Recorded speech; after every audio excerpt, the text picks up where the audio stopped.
Soapbox Studios. Good morning. Thank you very much.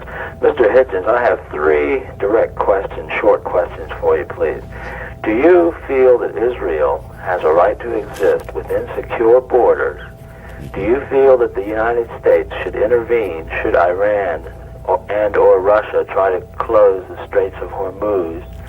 And would you seek relief from a 24-hour shoot-on-sight curfew from any quarter in which relief might be found? Thank you. All right, thanks for the call. Very good questions, and I think I know what you're trying to pin me down on. On the first, yes, I do, but I think the securely recognized borders should not allow for Israeli colonization or occupation of the territory of its neighbors, which is what it's doing now. The right to exist argument has been used now to the point where what it's going to mean is that the Israel you're talking about will include the annexed and illegally occupied West Bank. So the right to exist argument is going to rebound on those who use it unclearly and who don't say what they mean by Israel. It's very interesting, the Israeli government has never said where it thinks the borders of Israel really ought to be and what it would settle for. I think it would be an immense help if Israel's going to insist on the right to exist, if it tells us where it thinks Israel's boundaries should be. Every other country does do that. I'd better give you the straight answer. I think Zionism, the idea of building a state of Jewish farmers on Arab land in the Middle East, is a stupid idea to begin with. I've always thought so. My mother wanted to go and be a Zionist immigrant at one point. I tried to talk her out of it. It's been a thing in my family. I think it's a bad idea. I think it's a messianic idea. I think it's a superstitious idea. And I think so the idea of Israel's right to exist is now that it's there, has no play with you. Many states are founded on injustices or foolishness and bad ideas. And boundaries are drawn by all kinds of political. Yeah, it doesn't mean that anyone can just come and evict or destroy them. And I'm not saying that, but I think I'd have to say, so as not to seem shady, I've always thought it's a silly, messianic, superstitious nationalist idea, and it's a waste of Judaism. And it guaranteed a quarrel with the Arabs because it meant we're going to take away from you what's most precious, your land, by trying to make Jews into peasants. Already a silly idea. That's not the way to rescue Central European Jewry, make them into farmers in Palestine. Guaranteed an injustice to the Arabs, which now anyone can see, and is now entering its third, fourth generation. Fourth generation of Palestinians brought up either in exile or dispossession or under occupation and humiliation. And now we know that something has to be done to address what is part of the original, let's not call it original sin, original misconception of the thing. So I've been writing in favor of the Palestinian homeland all my life, and I'm no more, no less in favor of it than I was because of recent events. And now the Bush administration is in favor. It's a matter of principle. And now the Bush administration is in favor of it. Well, yes, they were edging towards it. It's a pity about the timing, because they were edging towards it before. I don't want it to look as if they did it as a concession. But it should be a matter of principle. If Jews born in Brooklyn have a right to a state in Palestine, then Palestinians born in Jerusalem have a right to a state in Palestine. Anyone who doesn't agree with that principle, I think, is suspect. I think most people do. They do, but but why in that case do we have the one and not the other? After all, it's America that pays for all this and arms the Israelis and is very much involved in it. If it's a matter of principle, then we should have witnessed to it a bit more forcibly than we did. On the point of purchase, I'd like to take up on a single word, very important. You wouldn't say, would you, that the United States has no purchase on the government of Israel? No, I wouldn't. No.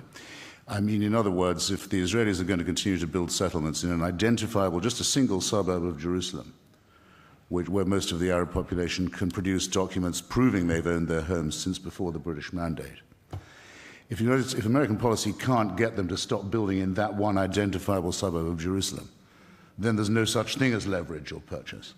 And Obama went to all the trouble to point out that this is a terrible thing. He should have said more than he did, in my view, that it's theft as well as an obstacle to negotiations, and then walked away from that. So that a punk government like that of Netanyahu, under the influence of a ratbag religious party, the Shas party, crackpot Orthodox party that happens to run the Ministry of Housing, is allowed to humiliate the United States, not just in the person of its vice president, who was there at the time, but its president and its Congress and its voters. And immediately the president backpedals, and now he's being attacked by some leading American Jewish organizations as being, in principle, anti-Israel. So he's had a fight with one of the Democratic Party's most important voting blocs.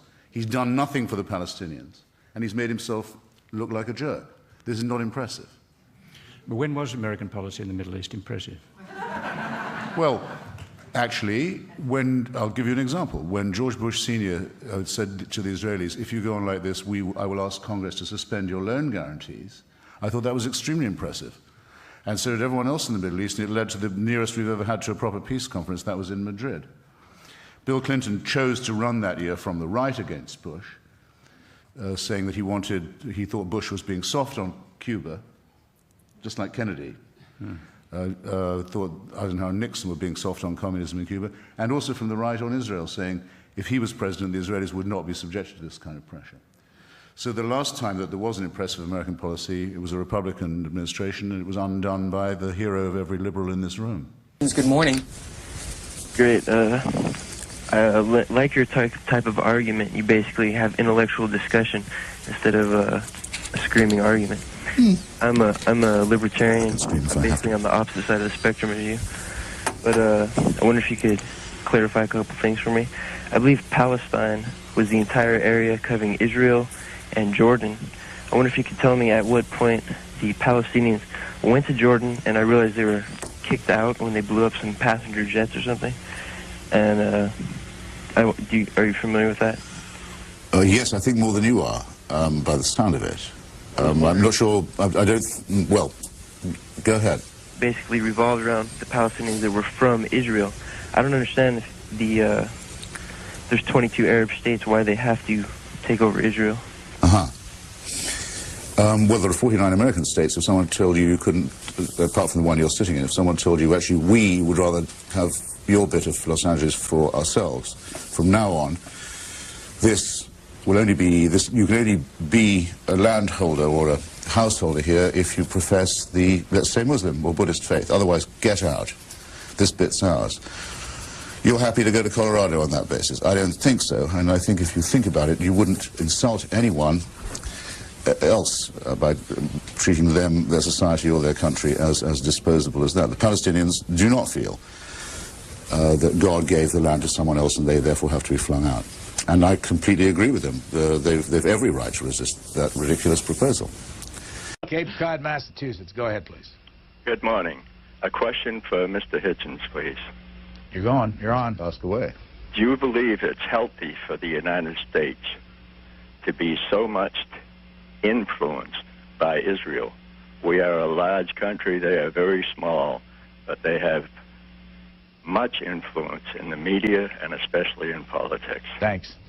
Well, believe me, I know, I believe I understand the question, and there are various tones of voice in which it can be asked, including a tone of voice that I don't like, that suggests that there's a sort of covert Jewish hand that directs U.S. policy, which is not true, and very often clusters with other forms of unpleasantness. I do think that the United States gives far too great a proportion of its military aid budget to Israel, and in return asks for insufficient Israeli responsibility. The Israelis are the custodians of the West Bank by an act of war. Their occupation of it is not recognized as legal. I've already said what I think should happen about that. There should be a West Bank state. The United States could make that difference. You could say to the Israelis, we will defend the existence of a Jewish community or a Jewish state in Palestine. We will not underwrite it becoming an expansionist and colonial state. If you want to do that, you pay the difference yourself. That alone would have probably solved the problem by now. And I do wish, yes, if you want to put it like that, that there was more cogent discussion along those lines in both the media and in Congress. And as for the Israelis, everybody knows that, because I mustn't seem to duck that question, because I know how toxic it is, everybody knows that if you want to occupy people against their will, if you want to be the governor of another people who haven't chosen you, you will end up visiting terrible cruelty on them. There certainly cannot be a humane occupation. The majority of Jewish people in the diaspora and in Israel have for a long time favored a two-state solution to this problem. It's a national question. It's a land question. This is also the expressed view of the United States Congress, of American Jewry, of the United Nations, of the European Union, and of the Palestine Liberation Organization. It's what the majority of people involved in this view want. Why can't they get what we all want? Why is it made impossible? Because in both communities, the veto is held by the party of God.